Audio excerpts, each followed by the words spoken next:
Hi, வாங்க வீடியோக்குள்ளே போகலாம். என்னங்க புதுசாக காட்டுறேனேன்னு பார்க்குறீங்களா? ஆமாங்க, எங்கள் அம்மா வீட்டுக்கு தாங்க போயிருந்தேன். எங்கள் அக்கா நேற்று போனா, என் பிள்ளைங்கள காலையிலே கூட்டிகிட்டு போயிட்டா. அப்புறம் நான் மதியானமாக போனேன். அம்மா சாப்பாடு கொஞ்சம் எங்கள் வீட்டில் நிறையா பேருங்கிறனால அம்மா சாப்பாடு வடித்தாங்க. நேற்று சிக்கன் கிரேவி தாங்க பண்ணோம். நாங்கள் மீன் குழம்பு வைக்கிறேன்னாங்க, வைக்கல. சிக்கன் கிரேவி பண்ணாங்க. ஆனாங்க எங்கள் அக்கா எல்லாமே எங்கள் அக்கா தாங்க செஞ்சா.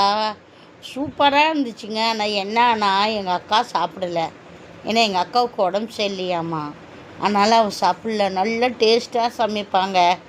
எல்லாம் அவசர அவசரமாக சின்ன வெங்காயம், மிளகு, ஜீரகம் எல்லாம் வணக்கி ஊற்றினாங்க. அதெல்லாம் எனக்கு காட்டு அப்படின்னு சொல்கிற காட்டியோ அவள் காட்ட மாட்டேன்னு சொல்லி டக்கு டக்குன்னு போட்டா. அப்புறம் சிக்கன் மசாலா, தக்காளி அரைச்சி ஊற்றினா, மிளகாத்தூள், கொத்தமல்லி தூள் எல்லாம் போட்டு தண்ணியே ஊற்றாமல் பாருங்கள் ட்ரையாக வறுத்துட்ருக்கிறா பாருங்கள். அவள் ஊற்றினது எல்லாம் ட்ரையாக வளர்த்தனோட்டி தண்ணி எல்லாம் விட்டுருச்சு.